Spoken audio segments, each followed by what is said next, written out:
मन की बकबक ये वह चीज़ है जिसकी चर्चा आमतौर पर हमारे घरों में नहीं होती, लेकिन आज की कड़वी सच्चाई ये है कि हर घर में कम से कम एक व्यक्ति इससे पीड़ित है।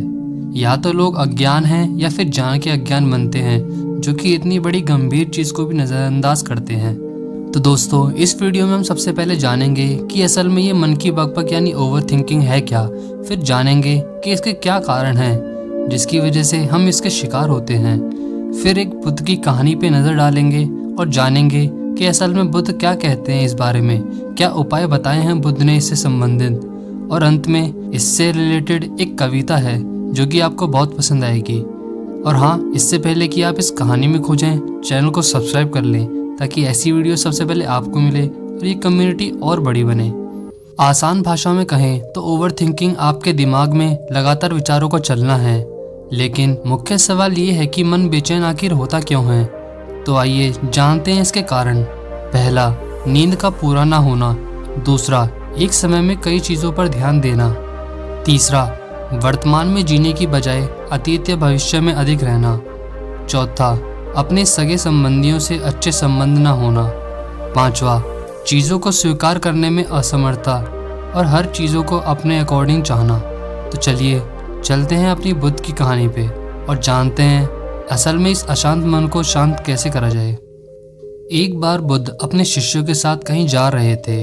वह विश्राम करने के लिए एक नदी किनारे रुके। उन्होंने अपने एक शिष्य से कहा, मैं प्यासा हूँ, कृपया मुझे उस नदी से थोड़ा पानी ला दो।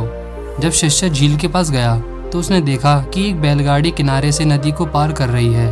पानी मैला हो गया है और शिष्य ने सोचा कि यह बुद्ध के पीने के लिए योग्य नहीं है। तो वह वापस बुद्ध के पास गया और उनसे कहा कि पानी बहुत मैला था और आपके पीने लायक नहीं था। तो बुद्ध ने अपने शिष्यों से कहा, आइए हम इस वृक्ष के पास थोड़ा विश्राम करें।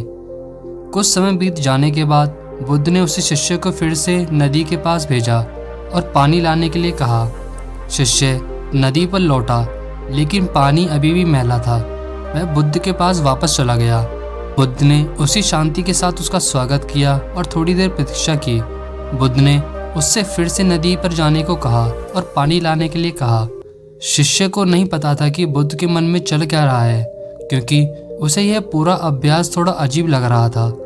शिष्य फिर से नदी के पास गया, पर उसने जो देखा वह उसे देखकर अचंभित रह गया।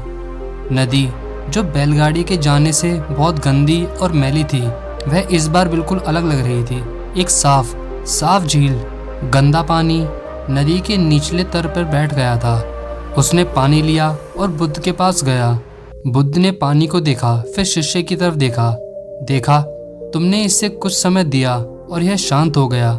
कीचड़ अपने आप नदी में बैठ गई और आपको बिल्कुल साफ पानी दे दिया। इसके लिए किसी प्रयास की आवश्यकता नहीं थी। उसी तरह जब कोई विचार आपको परेशान करे तो उसे रहने दें, समय लें, कुछ समय बाद ये अपने आप चला जाएगा। तो दोस्तों, इस कहानी से हम यह सीख सकते हैं कि ज़रूरी नहीं कि आप हमेशा अपने विचारों या किसी से भी लड़ें, क्योंकि जब आप किसी से लड़ते हो, चाहे वह आपकी विचार हो या फिर कोई व्यक्ति, वहाँ पर लड़ाई ख़त्म नहीं होती, बल्कि वह और बिगड़ जाती है। यही वजह है कि हम ज़्यादा सोचने के चक्र में यानी vicious cycle of over thinking में फंस जाते हैं। इसीलिए धैर्य रखें, कुछ समय लें, 2 मिनट के लिए गहरी सांस लें। यह स्थिति को बहुत अच्छी तरह से संभाल लेगा। एक उदाहरण ले तो मान लीजिए आपका कोई दोस्त है जो कि आपसे नाराज़ है। चाहे आपने कुछ नहीं किया हो, तो क्या आपको नहीं समझना चाहिए कि आपका दोस्त का दिन खराब हो सकता है या उसे कोई दिक्कत हो सकती है। तो धीरज रखो और उसे शांत रहने दो। अगर आप उसे थोड़ा समय देंगे तो आपका मित्र अपने आप आपके पास आ जाएगा, क्योंकि हिला न गंदा जल कभी, बल्कि शांत दे छोड़। धीरे धीरे गंदगी रखे न जल गठजोड़।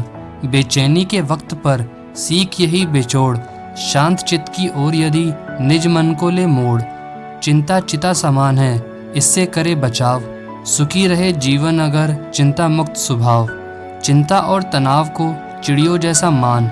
मस्तिष्क ना हो घोंसला, रोके यदि इंसान। तो दोस्तों, कैसी लगी आपको ये कविता और ये कहानी, कमेंट्स में ज़रूर बताइएगा। चलिए फिर से मिलेंगे एक और नई कहानी के साथ। तब तक आप रोज कुछ ना कुछ नया सीखते रहिए और खुद को इम्प्रूव करते रहिए। और हाँ, वीडियो को लाइक करना और चैनल को सब्सक्राइब करना मत भूलिएगा।